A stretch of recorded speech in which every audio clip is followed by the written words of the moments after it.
Yo, what's up, everybody? This your boy Johnny Quest. Welcome back, America, to another episode of the Nerd Strip Club. I'm here with my boy Slim Jim Longfoot, and we are ready to deliver you another episode of the Nerd Strip Club.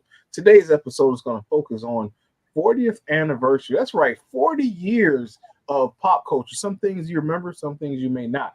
But let's go ahead and get to the show. Slim, what you got for him before we kick that intro? Hey, you already know what it is. Hey, we up in here. Shout outs to Life's Magical Journey with the Slimbo shirt. You feel me? So, hey, we about to, make it do what it do. We about to talk about the things that we missed in 2023 that we gonna cover, as well as the things that are turning 40 years old this year. So, without further ado, ladies and gentlemen, boys and girls, you know what time it is.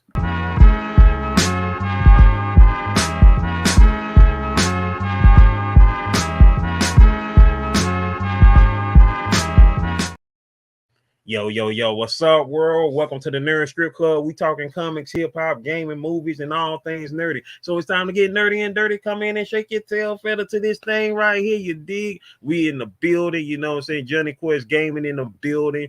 Me, Slim Jim Longfoot in the building. You know what I'm saying? We're going to start this thing off first and foremost. We're going to start it off with what we missed in 2023, covering in 2023. So Johnny Quest Gaming, what was popping in 2023 that we didn't get a chance to cover here on the Nerd Strip Club? I mean, there's a couple of things. One thing that came out was Transformers: Rise of the Beast. We didn't talk about that, which was an awesome movie, which actually, gets to a segue of the new comic that released towards the end of the year, which I'm going to present and let y'all see. With the Transformers, I mean, the Transformers also one of those properties that's hitting their 40th anniversary this year. And man, Transformers: Rise of the Beast was awesome. I was like, wow, finally, and I'll be transparent. I did not like the last few Transformers movies that came out. Probably about 3 of them that came out. I'm be honest, but Bumblebee was a good step in the right direction. But I still was like, why are we focusing on Bumblebee? Because for me, this man right here is where it's at. You know what I mean? Like, right. if it ain't about Optimus, I don't give a damn. Like, I don't really care. I mean, I like other Transformers. Don't get me wrong. Cause my other favorite Transformer is Rodimus Prime. But Bumblebee was a good step. Hey man, you're gonna have to let that go one day, man. Look, it was gonna happen regardless. Yeah, don't get twisted. Now, I love Rodimus Prime in the movie. That's it. Yeah, seasons 3 and 4. Nope. Yeah, he sucked. But I mean, this was a good step in the right direction. And man, we thought that the movie was doing it, but man, when Slim told me about this comic, I was like, oh, I gotta check this out. When I seen it, I was like, yo, this is the joint right here. So if we all don't know, Transformers released a new property with their new comic book at the end of the year. Transformers 1 actually launched in October. It is created by Darren Warren Johnson, who was part of Eternity, Dua, Powerbomb, DC's Wonder Woman, Dead Earth. Now, Dead Earth, I feels that. I got the hard paperback and the hard book of that, so it was awesome. But he did a great job on that book. And when I told Johnny Quest Gaming that it was that dude who did it, he was like, "Oh, I already knew." Man, look, Slim, while you telling about the Transformers movie, let me see if I can find some of that Wonder Woman Dead Earth and pull up, man. Hold on. Most definitely. And so with that being said, for y'all that don't know, you know what I'm saying, of course, if you hear, that means you into all the pop culture type of things. But if you don't know, this new Transformers comic that is out now is being published by Skybound, which is an imprint of Image Comics. Skybound, of course, is the company that was created by Robert Kirkman, best known for his 2 major comic book properties, The Walking Dead and Invincible, which both have been adapted into, of course, live action saga of The Walking Dead, and of course the animated series Invincible. And so this Transformers property is a part of the Energon universe, which is showcasing not only Transformers but G.I.JOE all in their own universe, finally together in a way that we've been wanting to see. And like Johnny Quest Gaming said, like, these Transformers are built different, like the tagline they said in that 94 Generation 2 series that had came out, this is not your father's Autobot. No, these are not your father's Autobot. They damn sure not. I mean, you had your boy Optimus Prime suplex, these straight body slam through my boy's back out. And I'm like, yo, Optimus Prime is slamming people. That's sign me up. Sign me up. That's dope. I'm good to go. Yeah, I see Optimus Prime slamming some people. It's good to go. But here it is right here, man. This is what's going on, Miss Just Chrissy. Thank you for joining in. We appreciate you for stopping by. We got a lot of stuff we're gonna talk about tonight. Slim got tons of stuff for the 40th anniversary we're gonna go over, man. But right here, just showing y'all, this is the book, this is the artist right here. Wonder Woman Dead Earth. Basically, it's like a post-apocalyptic world where Wonder Woman is the last superhero basically alive. And right here you can see she is got Batman's utility belt, and she's assuming her ensemble, one of which she's about to turn Superman's spine into a weapon. I don't know a better weapon than y'all, but Superman's spine as a weapon is pretty dope. But she didn't kill him, y'all, so he's already dead. But you know, she did a thing, so no spoilers on that. But you know, speaking on the G.I. Joe and Transformer thing, Slim, you know, at the end of that movie, Rise of the Beast, we got a big revelation about what happened in the cinematic universe. So for y'all don't know, Ron Kirkman is heading a lot of the writing on this, the guy from The Walking Dead and from Invincible. Y'all heard of Invincible, right? Y'all probably heard of Invincible. You did? You not sure? You not think Mark? Nah, I'm teasing. But no, think Mark. So it was the first introduction of G.I. Joe being a property inside of the same universe as G.I. Joe. I mean, it's Transformers at the end of that movie, which was dope. They actually talked to, was it Falcon? I think they spoke to at the end of that movie. That was Falcon, or was it Hawk? He might have been Hawk. I think he was Hawk.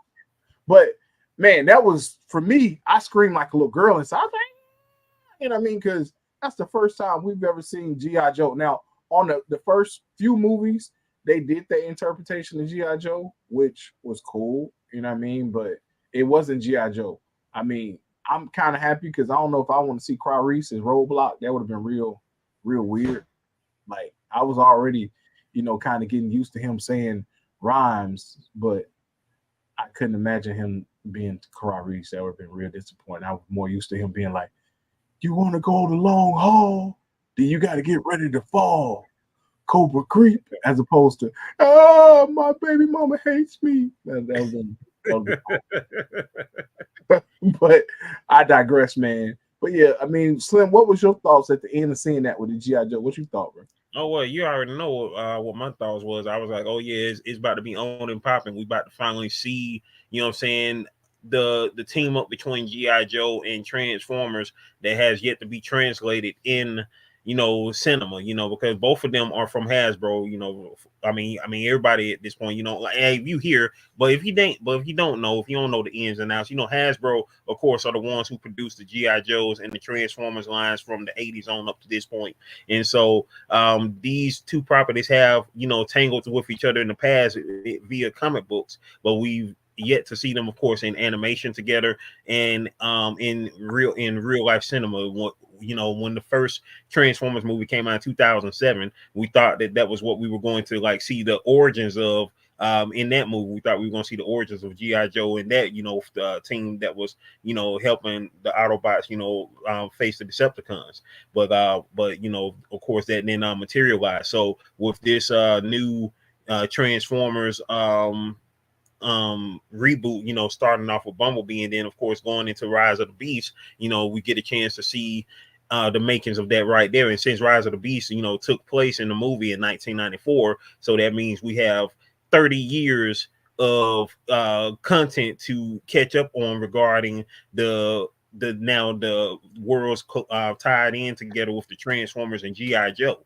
You know what I'm saying? So you got story that you can, you know, showcase from the mid 90s, which is when the movie took place, on into the late 90s, early 2000s, up to this point now in 2024. So, you know, however they, you know, do that in the movies, you know what I'm saying, looking forward to, you know, how they do that, you know. And so that's what's going to be the move, because right now, like I said, the Energon universe in the comic books have, you know, put the Transformers and the G.I. Joe together, and you know what I'm saying, from the way that they are world building in these books, you know what I'm saying, is coming together like chef's kiss. And so, you know, that is something amazing to, you know, look forward to in that regard with Transformers, which of course is one of the properties, as we mentioned, that is celebrating its 40th anniversary this year in 2024.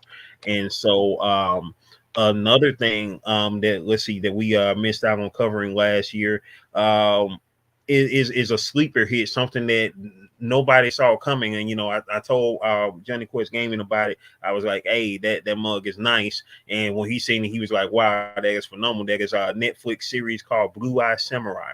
Now, Blue Eye Samurai showcases is talking about the story of a samurai named Mitsu, who is basically on a tear of revenge. I don't want to spoil too much for y'all, but most definitely, when I say it is gorgeous, it is gorgeous. The animation is gorgeous. The movements, the fighting, and it's not for kids. It's grown. It's grown up in there. You know, it's body parts being shown, and it's body parts flying up in that thing. So you know, it's not for no children.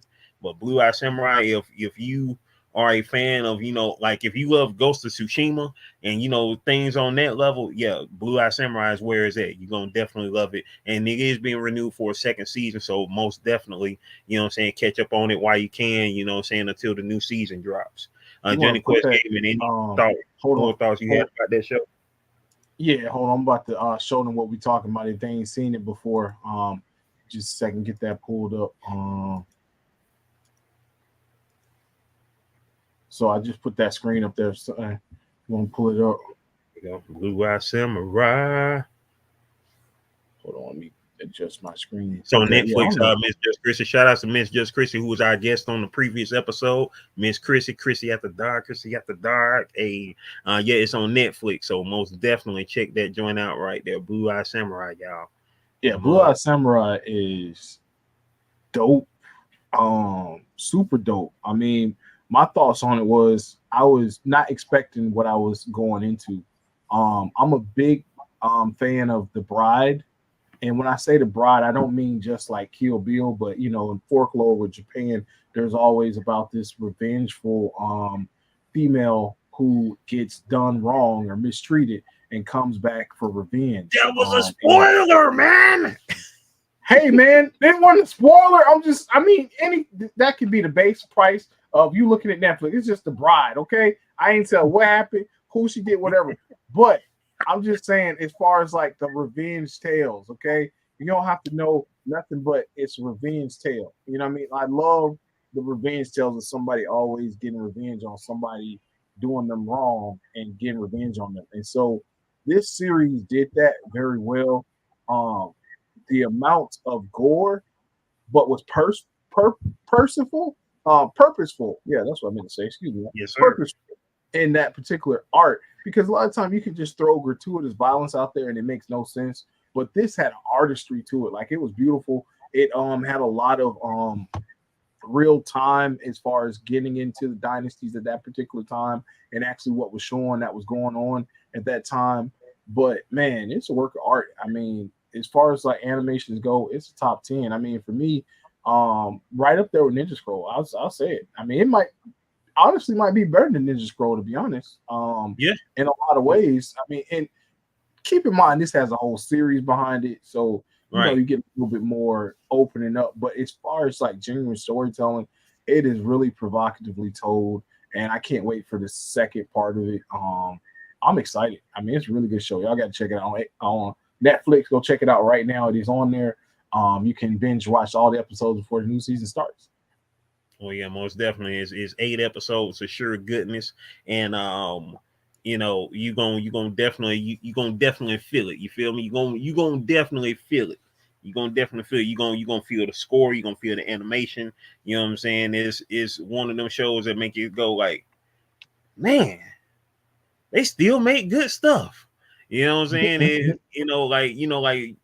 Like I'm quite sure you've had a show or a movie or something that you was hyped up to go see, and then next thing you know, it turns out to be the bottom of the juice at the bottom of a trash dumpster. So it's like, no, what is this? This is not what I wanted. You know what I'm saying? Shout outs to you, The Last Airbender in 2010. But Can't wait. I hope yeah. it, man. It's gotta do its thing, man. Because if it don't, I'll be upset. Oh well. You know that right there most definitely got to be great. You know what I'm saying? Like what we talking about now is Avatar: The Last Airbender. You know, which is of course based on the legendary series that came out from 2005 to 2008. That is dropping this month on February the 22nd on Netflix, and so that is going to be freaking amazing. But something else that we didn't cover from last year in 2023. Forgive me if I'm wrong, because I do believe we did see it. Johnny Quest Gaming, right? One Piece, live adaptation of the One Piece series. Oh yeah. One Piece was phenomenal. Netflix, what's going on, Miss Sunkist? Thank you for coming in. Yeah, One Piece was, I was scared. I mean, to be honest, because I was thinking to myself, like, you could do One Piece, but how do you do it successfully? You know what I mean? Right. Like, and they Because did it anybody can do successfully. something, you know, and Right. whether it's going to be crap or not, that's the question. And I think I figure what Netflix is doing right now, they're trying to find their DC and Marvel pathway. And they're doing animated properties. And you know, after the whole Cowboy Bebop debacle, you know, Oof.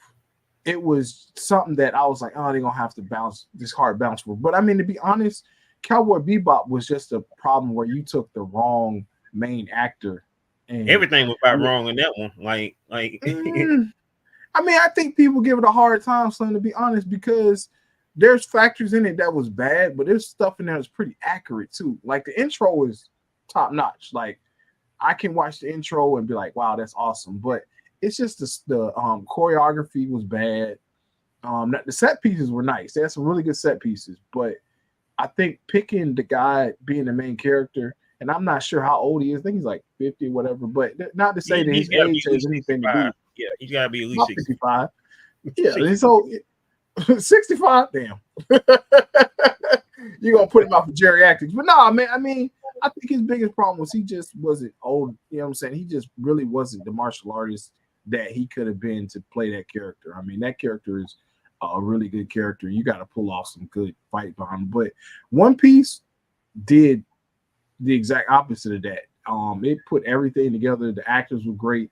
I really feel that them giving a chance to new actors really helped that situation because they were excited about the characters. You can tell that they were like, man, this is my time to shine, and I'm gonna shine. As opposed to you got some characters that have been around and give these people the same roles, and they just like, well, I'm glad right.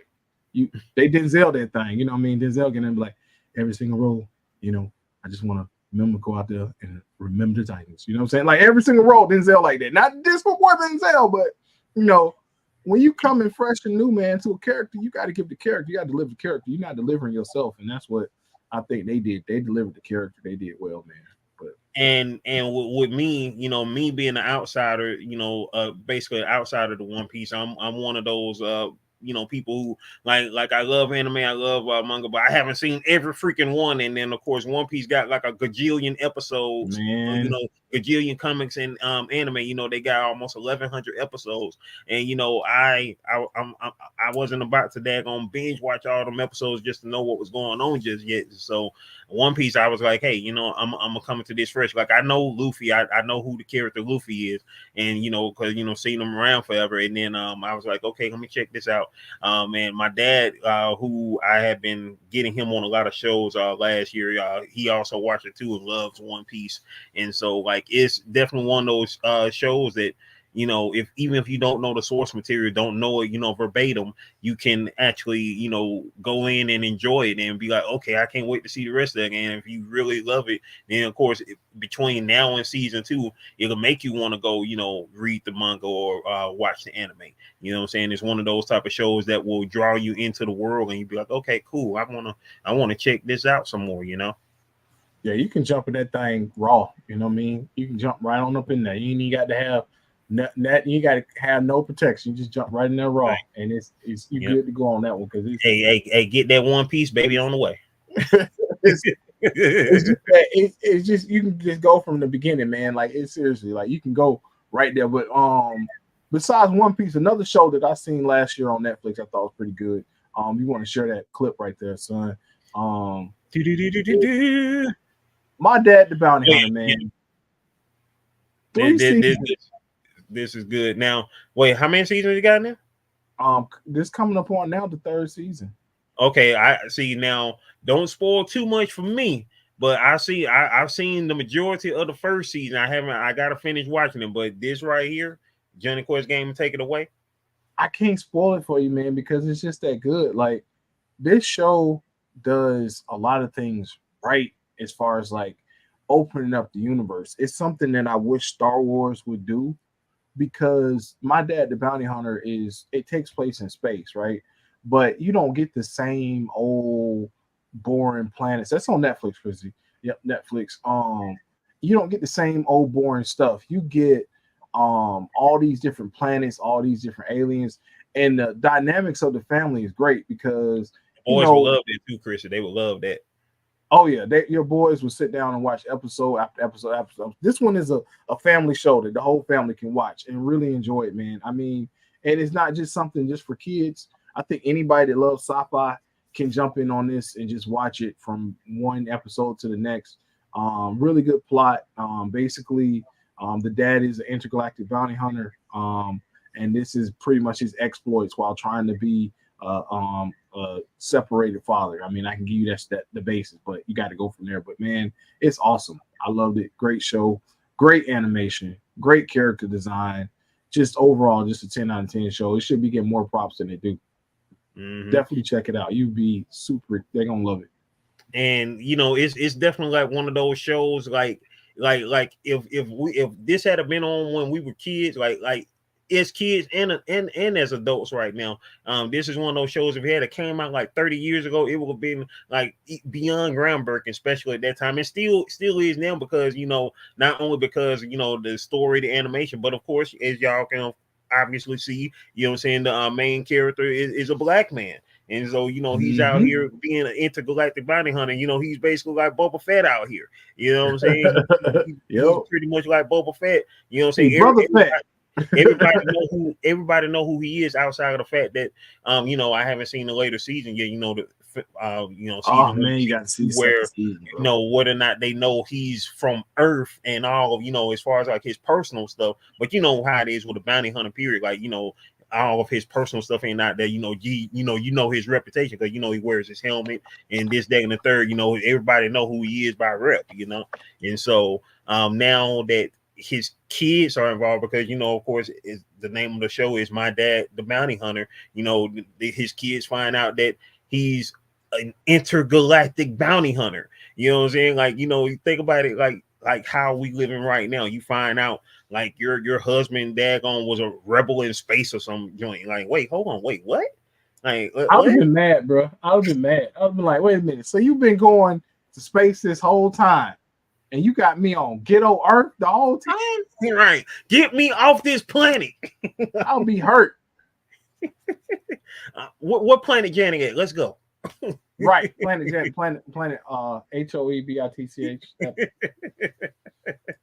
But yeah, My Dad, the Bounty Hunter, is definitely freaking amazing. It is definitely dope. And you know what I'm saying? Hey, that's what we're here for, y'all. I know this what y'all been missing, because you know this is stuff that hey, if we got the 411 on it, as far as you know what to go watch, you know what I'm saying, for all our nerds, blerds, stirs, whatever you want to call yourself.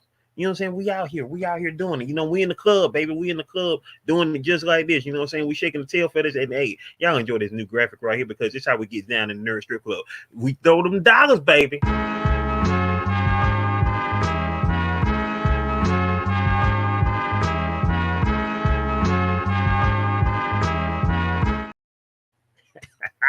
Hey man, that's what I'm talking about.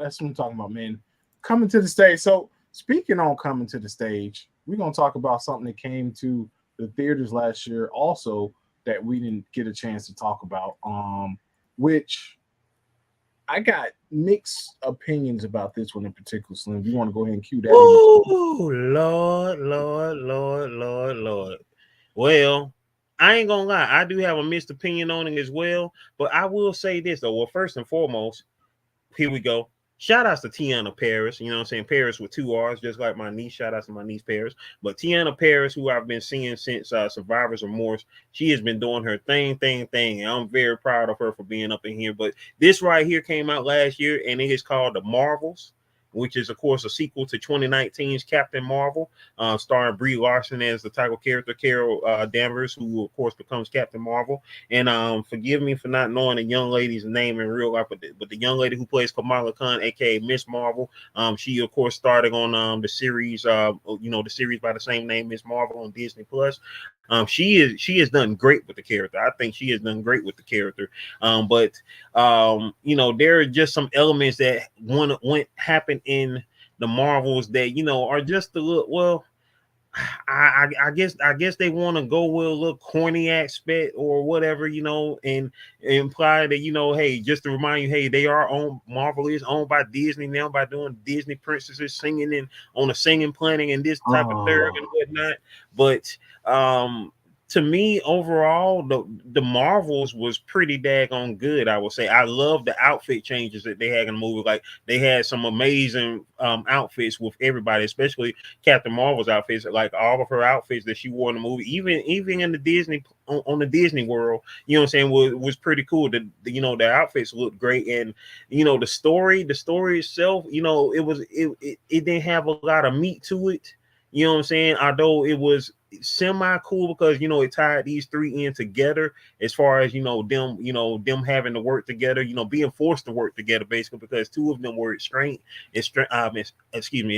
from each other. Captain Marvel and Monica Rambeau, who is played by Tiana Paris to the right. Monica Rambeau, of course, for those if you don't know in the comic books, she was the original person who had the name of Captain Marvel outside of the Captain Marvel that gave Carol Danvers her powers, because Carol Danvers at first in the comic books was known as Miss Marvel after receiving her powers from the Kree soldier superhero Captain Marvel. And Monica Rambeau, no relation to the whole the power set of them. She eventually took over as the name Captain Marvel back in like the 80s, but she's had so many different code names over the years, so it's crazy. She's been Photon, Spectrum, because they sidelined that name to eventually give it to Carol Danvers, who went from being Miss Marvel to Captain Marvel in the comics. And now, of course, Kamala Khan to the far left, she is now known as Miss Marvel in the comics because she's a big Carol Danvers fan, big Captain Marvel fan, Carol Danvers, and so she wanted to go by the name Miss Marvel. But with that being said, this movie ain't worse than Eternals. Eternals to me is the worst MCU movie ever. So it's far from the Eternals. And anybody that would think that this movie is worse than Eternals, man, I don't know what you was watching when you was or smoking when you was watching Eternals. Because Eternals is pure hot trash. Compared to this one, you know what I'm saying? This one at least had some action in it, got Nick Fury in it. You know what I'm saying? You can't never go wrong with Sam Jackson, regardless of how he portrayed. Oh, and that's another one we got to cover from last year. But we have but hey, but the Marvels, my take on it, if I had to give it a rating, I would give it a solid 7, not a 7.5. Not I would give it a solid 7. I would give it a solid 7.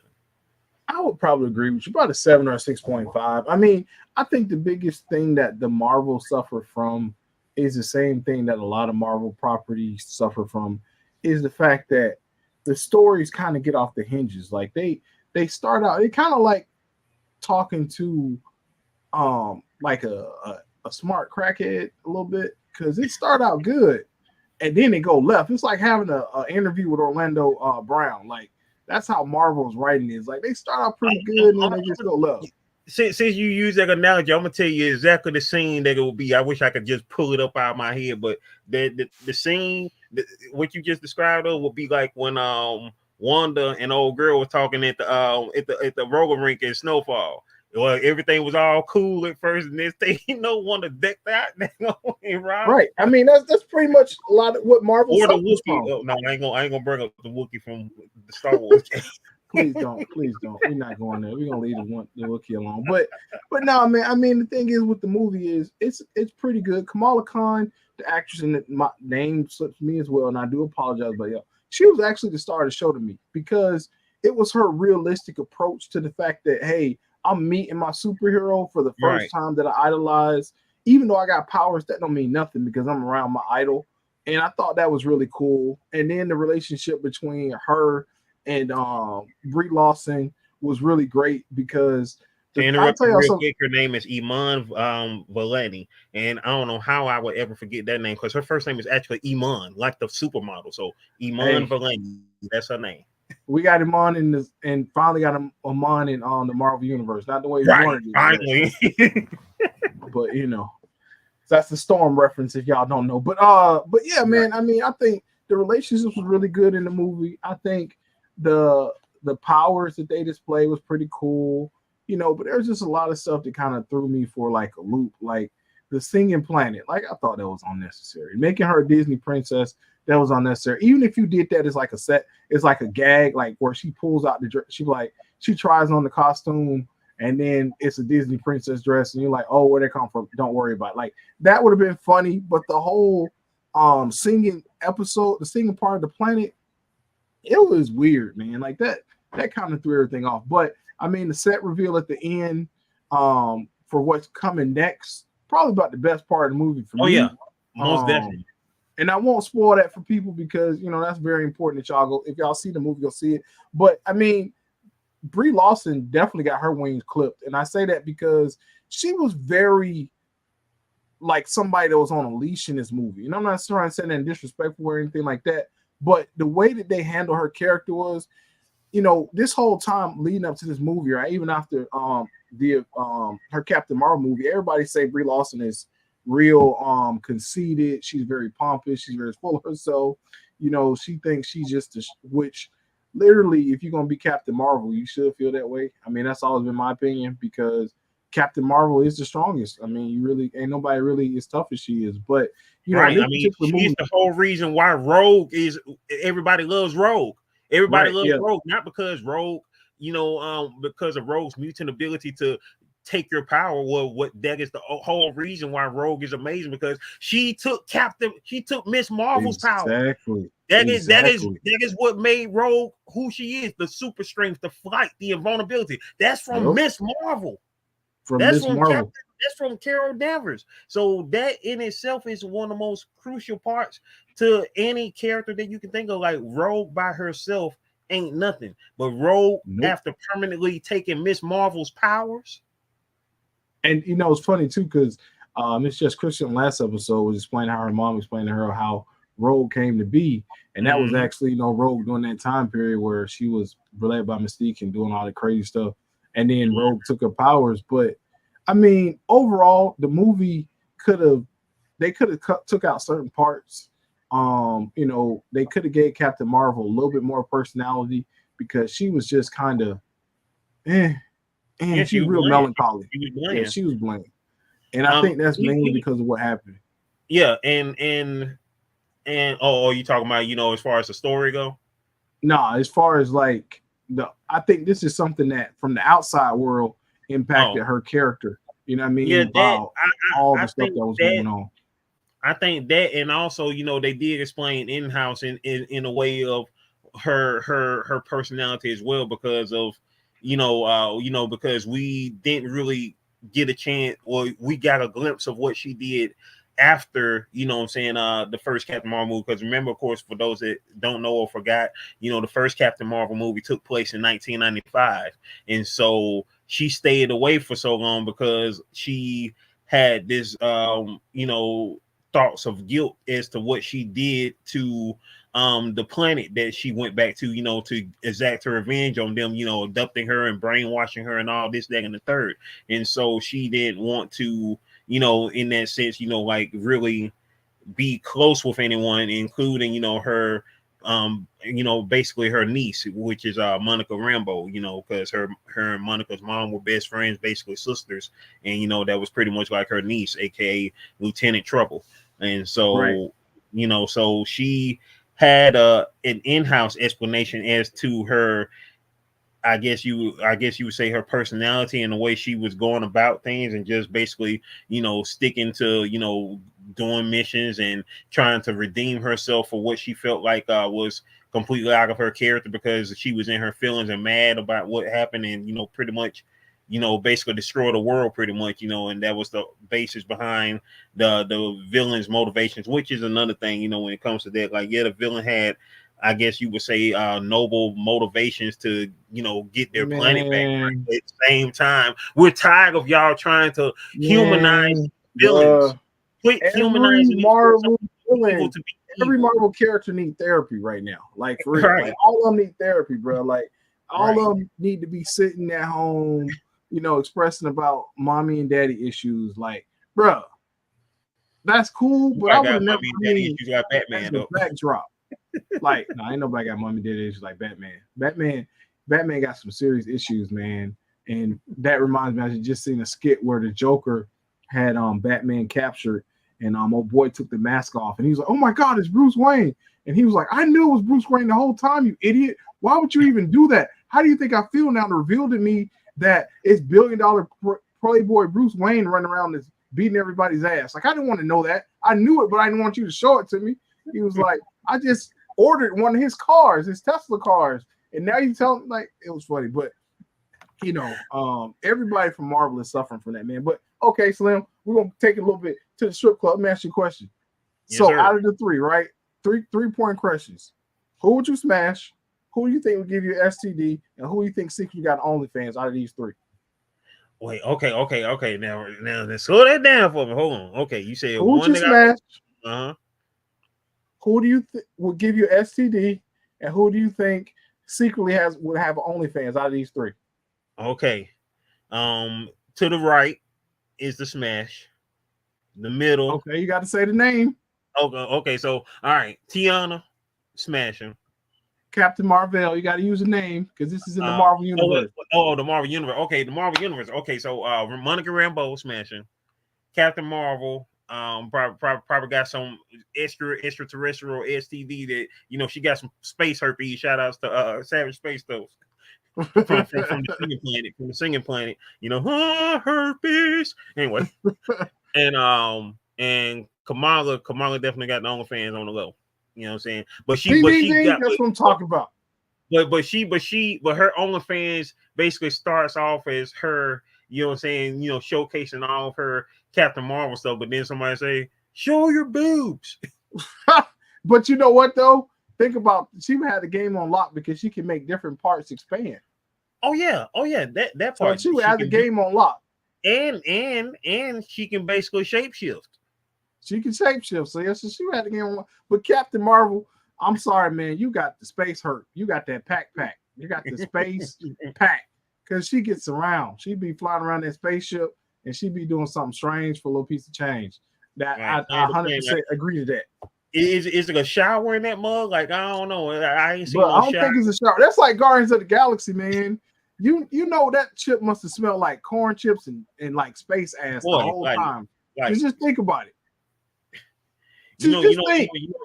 Drax left his dad on foot toe jams everywhere. Bruh. And Rocket Raccoon. I mean, come on.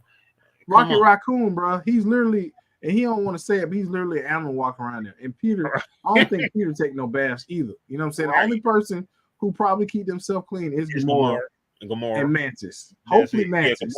Yeah, Gamora and Mantis, both of them. Most definitely. I'm hoping. Most definitely. Mantis a little slow. I would probably say the third cleanest person. I would say the third cleanest person out of the team would be Drax. So you got Gamora, Mantis, maybe, and then Groot. I can only imagine, because you got to smell like tree. I mean, trees don't really have a smell. So unless you smell like pine sol all the time, that would be very expensive. Oh, now you walking around like Moss Man from back in the day. That would be awesome. Just imagine if he smelled black ice. Like if he smelled like black ice, that'd be amazing. He'd be like, Groot, stand in the bathroom. I just took a shit. I am Groot. Dang, Groot, I am Groot. Just stand right there. Just stand right there, bro. Somebody fart. Star-Lord fart, like, Groot, come here, stand right here. I am Groot. I am Groot. You know what I mean? Like, But nah, man, you know, I think so. Again, with the Marvels, y'all go check it out. I give it a 6.5. Slim give it a 7. I'd say a 7. I'm gonna give it a 7. But most importantly, you need to see it for the reveal, man, because the ending is great. Most definitely, most definitely. The reveal is what the reveal is why I gotta give it a solid 7. I don't know. Well, yeah. Without the reveal, it's definitely a 6. Yeah, Without the without reveal, the it's definitely a 6. mm-hmm. So let's talk things that turned 40 this year. Here we go. Slim. I got some things that turned 40. If I can get my Well, of screen to course, pop up. y'all know, of course, one of the biggest properties that turned 40 this year, we discussed earlier, being Transformers. Shout out to the Transformers, robots in disguise, of course, turned 40. Yeah, But this man. right here, That's right, man. Purple Rain. Bruh. Let me tell you something, bruh. This movie is psychedelic. Like, I remember seeing this as a kid, but I don't remember seeing it like when I was a kid. But I didn't really realize what I had watched until maybe I was like a teenager, maybe young adult. But your boy Prince was tripping. He had old girl jump in the water, butt naked, cold, knowing it wasn't the right lake. Kid was an asshole. He was, bro. Period. Hey, your boy Morris Day was a pimp in that, man. Oh yeah, Morris Day was a pimp. Pimp. But the funny thing is, we say he was a pimp, but Prince was the one who was slapping folk. He was. He did. So Abalone. When we talk about this movie right here, Purple Rain, like first and foremost, let's take a look, a quick thought about it. Like the fact that this movie is now 40 years old. Like, where does time fly? Like, if you feel like the 20th anniversary just happened, which was 20 years ago now, in 2004, and is this year will mark 8 years since the untimely passing, murder of Prince, back in 2016, who of course also earlier that year, just 2 months earlier, which I truly believe in my heart of hearts, is was a heartbreaking thought for him, with the passing of Denise Matthews, better known in pop culture as Vanity, who, Apollonia was basically, subbing as her. Vanity, of course, was an amazing singer, beautiful as all get out, man. I still would love to go to the multiverse, go to the alternate Earth where they got married and got kids, because I think they were such like them two. You know what I'm saying? Hey, I'm a straight dude, but them two making a family together, that would have been beautiful. You feel me? So you know what I'm saying. But Purple Rain was just that was his magnum opus right there. You know what I'm saying? Like Purple Rain, it had a whole soundtrack, all of the music. You know what I'm saying? It was not only a great movie. The movie was great for its time, but it serves as one of the most ultimate period pieces ever of showcasing the music scene, the underground music scene, and of course what was in Minneapolis, you know what I'm saying, because that's where Prince is from, in Minnesota, or anywhere where you're trying to make it as a musician, you know what I'm saying, this is your life, you know what I'm saying, and going home, and you know what I'm saying, your life pretty much is crap, and you know what I'm saying, and you trying to come up with you and your band, y'all making music, making just trying to get your name out there, and eventually coming across that great set that just catapults you over to the top, you know what I'm saying, in the sense of where the whole club is rocking to your joints at the end, and you know what I'm saying, you just got them, you know what I'm saying, you got them. First you hit them with that Purple Rain, and then everything that came after that, you know what I'm saying, was just boom, boom, boom, you feel me? And so it was like, 8 Mile was basically what it was basically it wanted to be what Purple Rain was. 8 Mile was the Purple Rain of rap, in a sense, you know what I'm saying, this in regards to Eminem's character, or beat rapper, him trying to make it underground hip hop and this, that, and the third. But yeah, and I'm glad that your boy Eminem, I'm glad that he modeled off it, but I'm just glad he didn't decide where to ask this chapter. Man, hey, yeah, that part. Eminem problem. But Prince, but as we know, I mean, and I said this when he was alive, and I'm say it still now. I mean, obviously, saying Prince had to go, y'all, because Prince is a vampire. He couldn't stay around in this same in the same lifetime as the character Prince, because he got to wait another 50, 60 years to come back out. You know what I'm saying? And be like, okay, I'm a whole new person. Yeah. Yeah, I know I look like Prince, but I'm not Prince. And y'all see this art right here. This is of Purple Freeze. Purple Freeze is a character created by Anthony Piper of the Trill League. We had him back here on episode 10. Our brother in arts, Anthony Piper. This character was modeled, of course, off of Prince. Is a villain in the series, the Trill League. So yeah, like this right here, it was amazing. You know what I'm saying? Because he modeled so many of his characters. You know what I'm saying, off of different properties, from Marvel and DC, and of course pop culture. And his Purple Freeze, as you see, was on it right there. You know what I'm saying? Like he was on it. Like and if I'm not mistaken, his version of the Green Lantern, that's like he's like Rick James, ain't he? I think he like Rick James, but he kind of like Pinky also, ain't he? Pinky, yeah, like Pinky.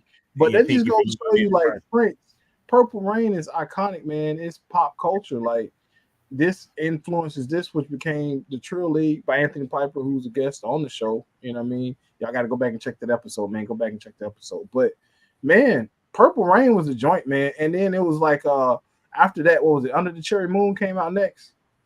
Yeah, Under the Cherry Moon did come out next. Under the Cherry Moon, and then forgive me, what's the name of the other movie? The Graffiti Bridge. Yeah, Graffiti Bridge. Yeah, Graffiti Bridge. Graffiti Bridge was actually the direct. Well, it was supposed to be the direct sequel to Purple Rain, since he was playing that same character in Graffiti Bridge. But Under the Cherry Moon was a whole nother animal in itself, but that came out second, Under the Cherry Moon, and then Graffiti Bridge came out. And Purple Rain so happens to be the very first movie I went to go see in the theaters. And I remember this most specifically because I went with my sister, of course, who was a teenager at the time. Shout out to my big sis, Latanya. When the lake scene came up, she was trying to cover my eyes. Between her fingers, I saw. He saw light. He was like, oh, nah, man. But what's funny about Prince, man? A lot of people see him and they think, this guy is just like weird. But man, Prince was mad hood. Like Prince, you watch his movies and you get to know him a little bit better. Prince is just like a wild boy. Like he's not like is weird and is eclectic. A lot of people think he was just like straight Nigger, straight up, like straight up. Like no doubt. Prince was straight that, man. He's definitely that, like that Dave Chappelle skit when he's playing basketball. After you watch those movies, you be like, yeah, I can see him doing that. I believe that. And it's so funny because a lot of people see them as skits, but y'all got to remember those skits were based off of the stories of the late great Charlie Murphy. Of course, you know what I'm saying, was in Hollywood at that time with his little brother, who of course was big shot at that time and still is now, Eddie Murphy. And you know what I'm saying, they had these encounters because Black Hollywood being quite compact. You know what I'm saying, if you black in Hollywood, everybody pretty much know everybody, especially if you are on superstar status at the time. Of course Eddie knew Mike and Eddie knew Prince and all this, that, and the third, and so and then Rick James and all that there. So so all of that came in and about, and then of course once you saw that Prince knew how to ball, it was like, okay, yeah, I mean, like this is what it is. Like the only thing you wish daggone they had, somebody had took some footage. You know what I'm saying? You wish somebody had took some footage, but I would pay to see that, brother. See him dunk on somebody. I don't think he dunked. Real talk. You never know. And it's funny that I, of course, mentioned Eddie Murphy because this year also marks the 40th anniversary of the first hit movie, Beverly Hills Cop. Beverly Hills Cop is 40 years old this year, and I bring that up because, of course, Beverly Hills Cop 4 comes out this year on Netflix, y'all. So Axel Foley is back after 30 freaking years. It's been 30 years since Beverly Hills Cop 3. You know what I'm saying? And Beverly Hills Cop 4 is coming out this year in 2024. Man, golly, where is time going? Man, you talk about time going, bro. Think about it. Next year, The Last Dragon is going to be 40 years old. 40, I know. Last Dragon is 40. year. The You know what I'm Flat saying? Like, Swagger, and bro. the Cosby Show is also 40 years old this year. In September it'll be 40 years since the Cosby Show, which ran from 1984 to 1992, comes out. And also Punky Brewster. Punky Brewster is 40 years Oh old this year man, as that was my well. show, man. That was my show. So, Punky you know, say Brewster, shout out to man. my girl Cherry Johnson, man. Cherry Johnson, who has a YouTube podcast channel here, it's Cherry's World Podcast here on YouTube. So, y'all definitely check that out. Her last podcast, she was interviewing TK Carter, who still looks great, by the way. TK Carter, shout out to him, who was on Punky Brewster, and he was on the early season, the first season of Saved by the Bell, which of course at that time was known as Good Morning Miss Bliss. And he of course played Sinbad's friend on the Sinbad show, you know, in the early 90s. And so they was rapping about, you know, Punky Brewster and, you know, just his career in general. And it's funny because both of them had the same woman play their mom on two different occasions. Cherry Johnson's mom in this movie that she did as a little girl, when her big brother, aka Gary Coleman, was a pyromaniac. Their mom was played by the legendary Cicely Tyson, who of course would have been 100 this year in December. And TK Carter's mom was also played by Cicely Tyson on How to Get Away with Murder, the hit show on ABC with Viola Davis is the star. What show was that? That was on Punky Brewster? No. How to Get Away with Murder. She oh yeah. TK See, Carter's that's a show I never really watched very much. Me neither. I never watched it as well, so I didn't know that until, you know, he mentioned that on her interview. And you know, it's funny because I was like, wow, y'all basically brother and sister, because, you know, Cicely Tyson played her mama when she was a little girl, and Cicely Tyson played his mama, you know what I'm saying, a few years ago before she died. So it's funny. But the funny thing about Cicely Tyson was, you know, like, and when you think about Cicely Tyson, like, I want y'all to remember something. Like Cicely Tyson, like, remember, of course, you know, movie that she I forgot the name of the movie, but you know, the movie she was in with Richard Pryor when she was when she was a teacher on the bus, the school bus and everything. Oh man, you got to remember that one, man. Come on, man, that's busted. You know what I'm talking about. But come on, man. You think about the fact that, you know, she looked like she was like 30 something in that movie. She was already over 50. Hey man, let me tell you something. Cicely Tyson and Morgan Freeman was born 50. You know that, right? Yeah, but the only difference between them two is only one of them looked like they was 70. That's true. That's true. Morgan Freeman came born as a child, talking just like this. That's the Black Benjamin Button. He said, I was born today, and the doctor slapped me upon my derriere and said, can you breathe? And I said, yes, I can. And then I slapped him back, because he best know that I'm a pimp. Those that ain't never seen Street Smart before, y'all need to go see Street Smart with Morgan Freeman and Christopher Reeve. Call him Joe. And it's another 40th anniversary. It's actually got a new film coming out this year. Is Ghostbusters. My personal favorite. You can't tell me Ghostbusters ain't iconic, man. Like, Ghostbusters was iconic, bro. Like, every single episode I watched of the cartoon show, the movies. My 5-year-old right now can sing, like, when the Ghostbusters song come on, she can tell you that's Ghostbusters. Like, she know, like, Ghostbusters iconic, man. The only thing was, now we didn't talk about the movie when it came out, but Ghostbusters, the last movie was great, man. Afterlife was amazing, y'all. Bittersweet. Bittersweet though, because we lost Harold Ramis and we didn't get to see him. We got to see him in the movie, but we didn't get to see him in the movie. You feel me? Well, I'm gonna say it like this: we saw Egon in the movie, because I mean, no disrespect. Like, rest in peace to Harold Ramis, who of course passed 10 years ago in the year 2014. It's crazy. Rest in peace once again to Harold. But the Egon looked like, hey man, an older Egon. Harold Ramis and Egon, they didn't age the same. You know, they didn't age the same. Man, so they didn't age. Egon looked like how Egon would have looked if he got older. Whereas, you know, Harold Ramis, he didn't age like Egon did. You know, but shout outs once again to Harold Ramis, man. You know, who, I mean, that was the smart guy. That was the smart guy of the Ghostbusters, man. And so even though I would have loved to have seen all four of them again in a movie. But what they are doing now is basically what we've all been wanting as Ghostbusters fans for the longest. Like we've been wanting to see them do a Ghostbusters Cap. Like even the dreaded movie that we don't talk about at all. We don't mention that. What movie? What movie? What you talking about? That nothing. No, it ain't a movie. That's like Spawn ain't never came out with a movie. Right, that and part. The Last Airbender ain't never came out with a movie. Nope. And show ain't been no Chun-Li movies. What? Or no Dragon Ball.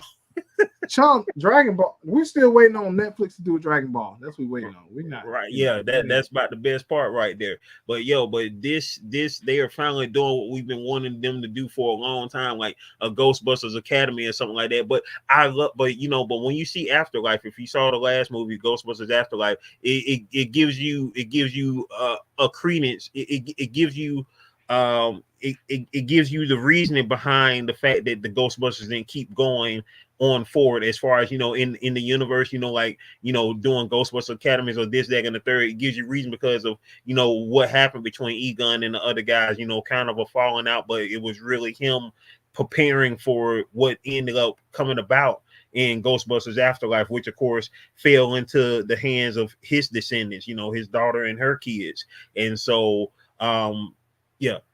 Now I was gonna say, which when you say daughter and kids, not to cut you off, but like Egon out here crossing streams with everybody because them ain't Annie Potts kids. He just out here just letting his proton pack go on everybody. You know what I mean? But you say Annie Potts kid, but Janine and Janine and old boy, who Rick Moranis played. They was the couple. So yeah, man. But that sucked. I don't believe that. I don't like that lore. I ain't gonna lie to you. Too. Back in the day, I would have thought it would have been more feasible for Egon and Janine to hook up. She got top in the movie. Huh? She gave him top in the movie. You don't remember that? As kids, we didn't catch that, but as adults, I was back there like, yo, she gave a man straight brain on the show. Y'all ain't really, you don't remember that? Man, you ain't going. Bro, come on, bro. I know somebody got top in the movie. I'm gonna tell you the scene. Egon was at the desk, and reverse that. Egon did that to her. Egon was up. She was sitting at the desk. He was on the table. He was on the table. Right, exactly. So now all of a sudden she just went Rick Moranis. Come on, man. Who you gonna call for real? Yeah, right. And then we go to the cartoon. She changed her entire appearance, an entire season through witchcraft to be with Egon, to be somebody that he liked, and all of a sudden in the movie she dating Honey, I Shrunk the Kids. Nah, man. Only way that happened, Rick Moranis used the inflating gun somewhere else whenever he got through fixing them kids. He was like, I wonder what else can this enlarge. And then that's what happened. But nah, man. You're absolutely right though, bro.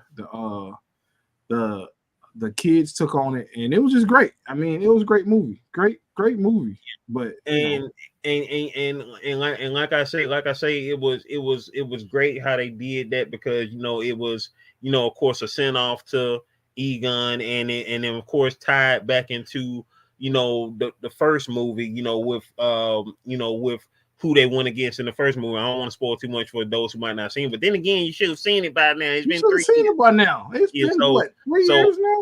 So Goja, you know what I'm saying? Not Doja Cat. She could have been in there, but not Doja Cat. She coming in the next one. Doja Cat. She's gonna be the next one. She's the higher. She's Ghoul. What's the name? Remember at the end of the first Ghostbusters movie? That's who she is. That's who Doja Cat really is. That's who she transformed to. But go ahead, son. I'm sorry, man. I just had to throw that in there.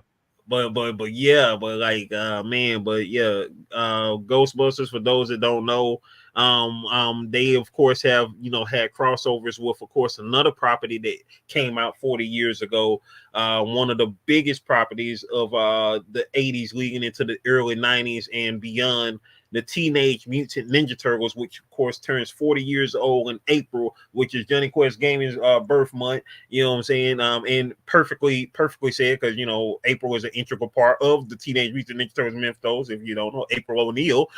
So with that being said, like the Turtles turned 40 this year. Also, I almost want to say bittersweet because I've been following this book. I've been reading this book since 2011, Oh since it man, first. But the Teenage Mutant Ninja Turtles books that has the longest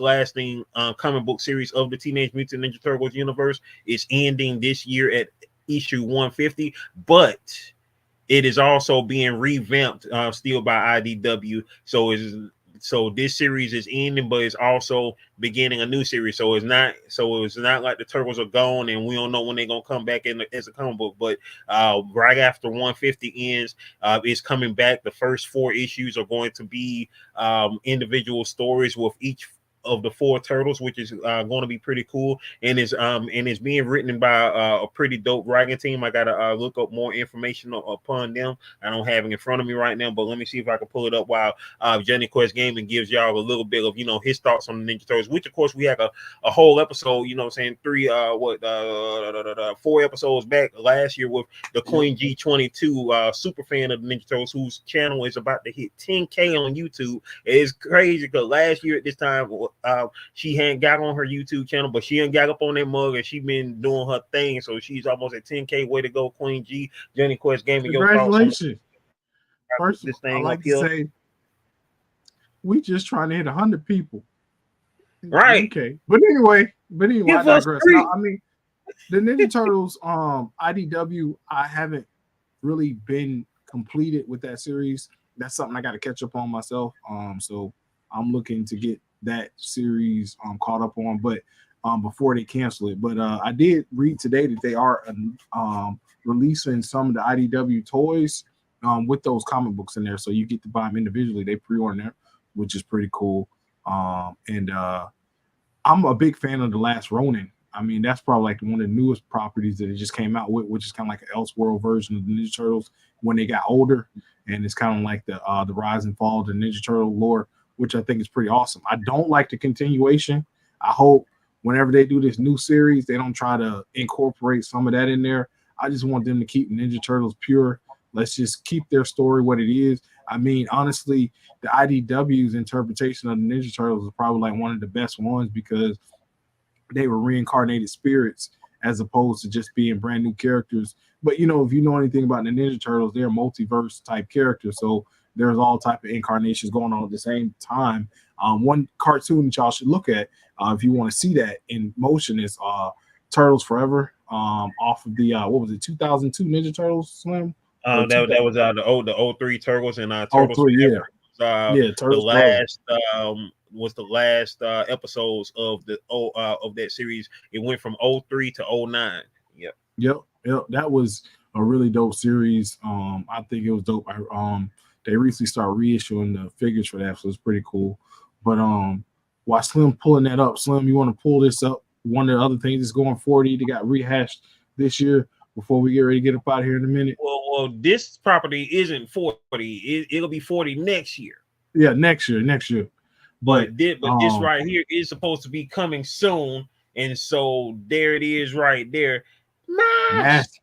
Mask is back. That's right. Hasbro has just reacquired the license for Mask, and they will be putting out a series of action figures, possibly bigger than that cartoon line. And I'm excited, man. I love Mask. Mask was one of those properties that was really popular in the 80s, but kind of fell by the wayside, kind of like Dino Riders, and some of the other like Pirates of Dark Water, Bucky O'Hare.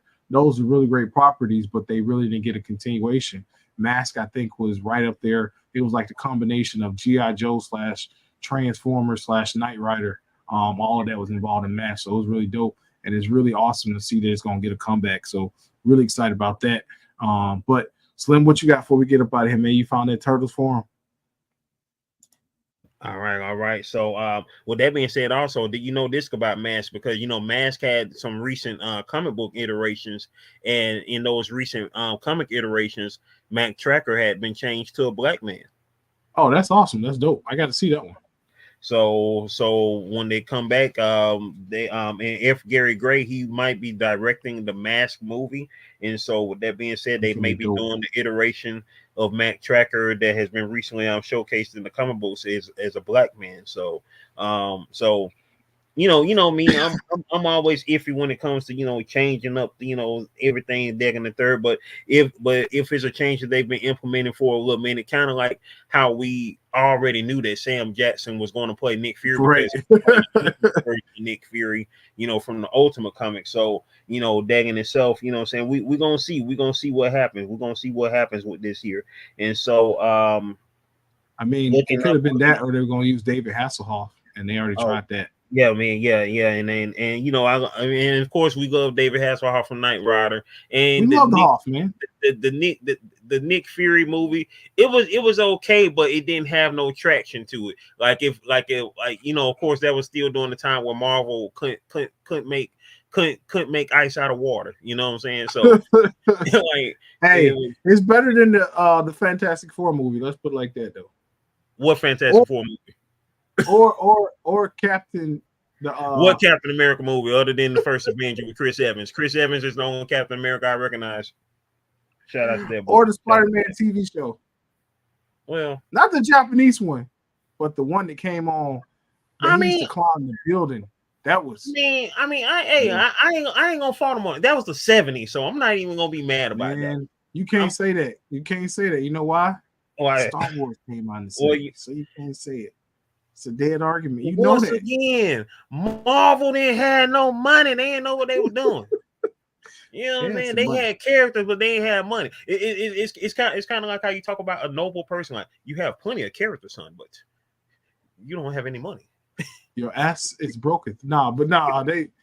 They just, I mean, back then they had a good concept, but bad special effects. Now they got good special effects, but bad concept. Right, that part. And so I'm trying to pull it up, y'all, but if I don't get a chance to pull it up here, I have the information for y'all the next time on the team behind the new Ninja Turtle books. I had it in front of me like the other day, but I ain't got it right now. Let's see, exclusive. I'm seeing all the stuff talking about 150 ending, but I'll have it for y'all on the next go around. But with that being said, everybody, I hope that y'all enjoyed this episode right here.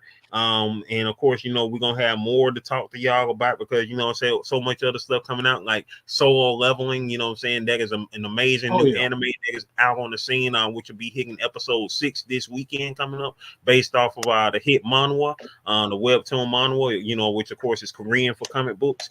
And so this thing is lighting up all the reactors channels on YouTube because I love, like I told you, I love watching reactor shows, and I like stuff like, hey, Solo Leveling. But tell them about the OG. Tell them about the OG. What got you into watching Solo Leveling? That happened in 2023. You gotta tell them about the OG. We can't just let them leave with that. So most definitely. Now it's funny that he called this the OG, but Solo Leveling is actually the OG. But I first heard of Solo Leveling.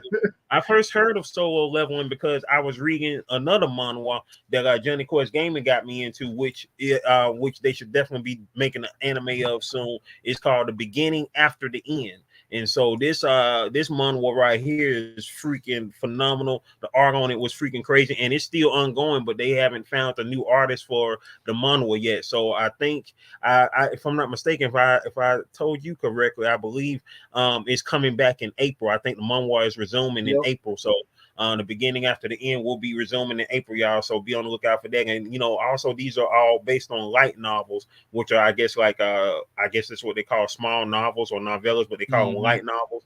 And so the beginning after the end is still ongoing, and so the manhwa should be resuming in April after they have I guess they've already located the hired the new artist for the manhwa.